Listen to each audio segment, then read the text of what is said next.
안녕하세요, 여러분. 오늘도 함께 해주셔서 감사합니다. 지금까지 리플의 파트너십, 기술 업그레이드, 중동 아프리카 진출 등 다양한 호재들을 말씀드렸는데요. 오늘은 그 모든 것의 핵심 엔진 하나를 집중적으로 들여다볼 차례입니다. 바로 ODL, 온디맨드 유동성입니다. 이 ODL이 무엇인지를 이해하면 왜 XRP가 단순히 사고 파는 투자 자산이 아니라 실제 금융 시스템에서 반드시 필요한 부품인지가 보입니다. 그리고 2025년 2분기에만 이 ODL로 처리된 거래가 1조 3천억 달러, 한화로 무려 약 1898조 원에 달한다는 사실도요. 오늘 차근차근 쉽게 설명해 드리겠습니다. 자, 시작하겠습니다. 먼저 ODL이 왜 만들어졌는지부터 알아야 합니다. 여러분, 해외로 돈을 보낼 때 은행이 어떻게 이를 처리하는지 아세요? 예를 들어 한국 기업이 멕시코 거래처에 달러를 보내야 한다고 합시다. 그런데 멕시코의 한국 은행 지점에는 멕시코 페소가 항상 있어야 합니다. 그래야 돈이 도착했을 때 바로 페소로 바꿔줄 수 있으니까요. 그 말은 곧 은행은 전 세계 수십 개 나라에 미리 돈을 쌓아두어야 한다는 뜻입니다. 멕시코에도 페소를, 브라질에도 헤아를, 필리핀에도 페소를, 태국에도 바트를 미리 예치해 놓아야 합니다. 이걸 금융 용어로 노스트로 계좌라고 합니다. 이 노스트로 계좌에 묶여있는 돈이 전 세계적으로 얼마나 될까요? 약 10조 달러, 하나로 약 1경 4,600조 원입니다.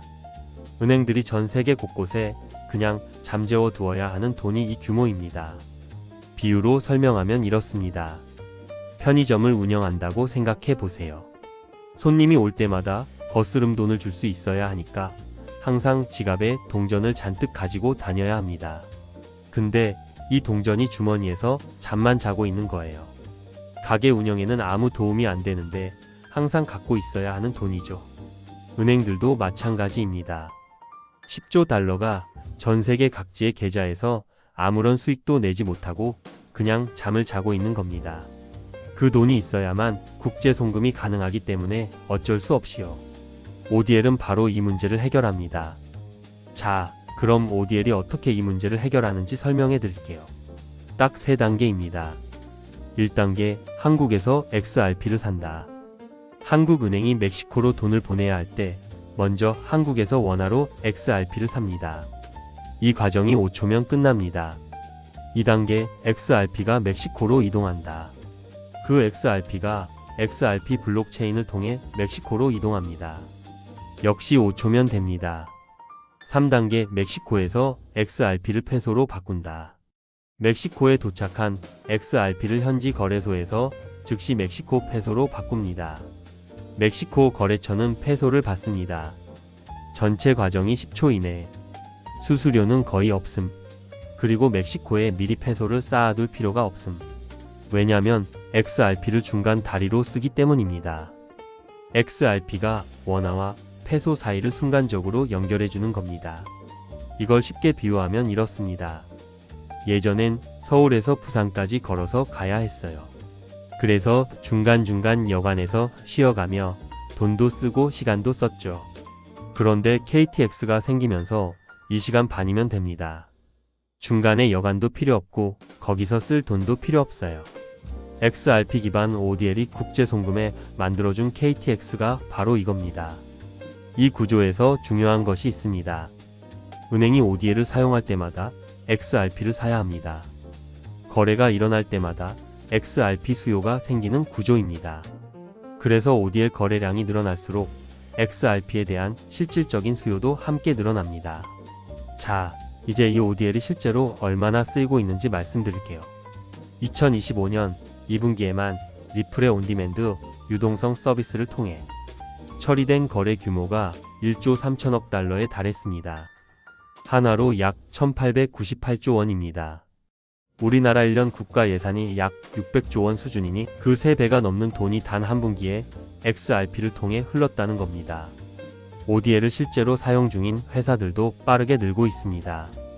SBI 레밋은 동남아시아 일부 지역의 자금 송금을 위해 리플을 사용하고 있으며 트랑그로는 신속한 국제 ODL 결제를 지원하고 있습니다. 이처럼 실제 사람들과 기업의 송금 처리를 위해 XRP가 쓰이고 있습니다. 여기서 핵심은 이겁니다. 이 거래들은 투기가 아닙니다. 실제로 멕시코 공장에 대금을 보내고 필리핀 가족에게 생활비를 보내고 동남아 파트너사에 결제를 하는 진짜 거래들입니다. 그리고 매 거래마다 XRP가 실제로 구매되고 사용됩니다.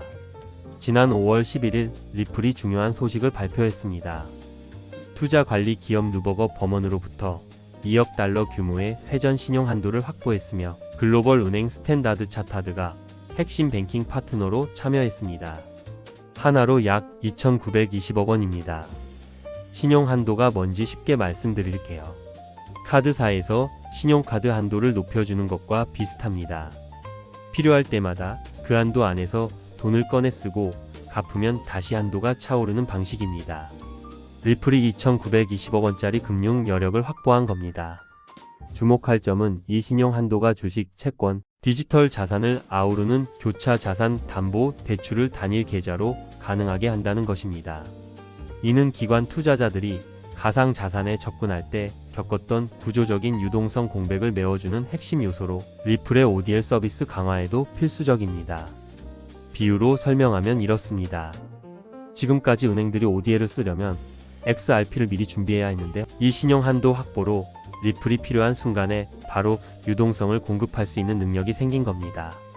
마치 편의점에 항상 재고를 채워주는 물류 창고가 생긴 것처럼요. 재고가 떨어져 손님을 못 받는 상황이 없어지는 겁니다.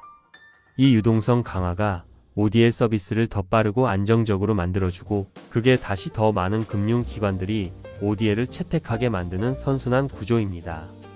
ODL의 지리적 확장도 주목할 만합니다. 현재 ODL은 멕시코, 필리핀, 호주, 유럽 등 주요 송금 경로에서 이미 운영 중입니다. 그리고 지금 이 네트워크가 더 빠르게 넓어지고 있습니다. 특히 주목할 지역은 동남아시아입니다. 동남아에는 한국, 일본, 미국, 중동 등에서 일하고 고향 가족에게 돈을 보내는 이주 노동자들이 수천만 명이 있습니다. 이들이 송금할 때마다 내는 수수료가 엄청납니다. 그런데 ODL을 통하면 이 수수료가 거의 사라집니다. 한국도 이 흐름에서 예외가 아닙니다. 한국에서 동남아로 보내는 송금, 외국인 노동자들이 한국에서 본국으로 보내는 돈, 이 모든 흐름이 ODL의 잠재적 시장입니다. 한국 블록체인 기업 DSRV가 SBI와 함께 한일 송금 경로를 연구 중인 것도 이 맥락에서 이해할 수 있습니다. 유럽에서도 유럽 은행들이 리플 기술을 자사 시스템에 통합하고 있다는 분석이 최근 나왔습니다. 리플 기술을 이미 도입해 사용 중이던 여러 주요 금융기관들이 2026년 4월 발표된 SWIFT의 새 결제 체계에도 대거 포함됐습니다. 오늘 내용 한 줄로 정리해드리면 이렇습니다. ODL은 전 세계 은행들이 국제 송금을 할 때 XRP를 중간 다리로 사용하는 시스템입니다. 거래가 일어날 때마다 XRP를 사야 하는 구조이기 때문에 ODL 사용량이 늘어날수록 XRP에 대한 실질적인 수요가 함께 늘어납니다. 2025년 2분기 한 분기에만 1898조 원의 거래가 ODL을 통해 이루어졌습니다. 그리고 이 숫자는 지금도 계속 커지고 있습니다.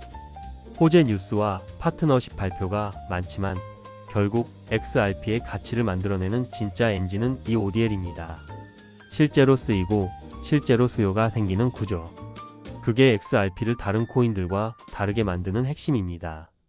항상 말씀드리는 것처럼 투자는 충분히 공부하신 뒤 여유 자금으로 신중하게 결정하시길 바랍니다. 오늘 핵심 한 줄입니다. ODL은 거래가 일어날 때마다 XRP를 사게 만드는 구조입니다. 사용량이 늘수록 수요도 늡니다. 다음 영상에서는 XRP 에스크로우 시스템 매달 10억 개가 풀리는데 왜 가격에 영향이 없나 주제로 찾아오겠습니다.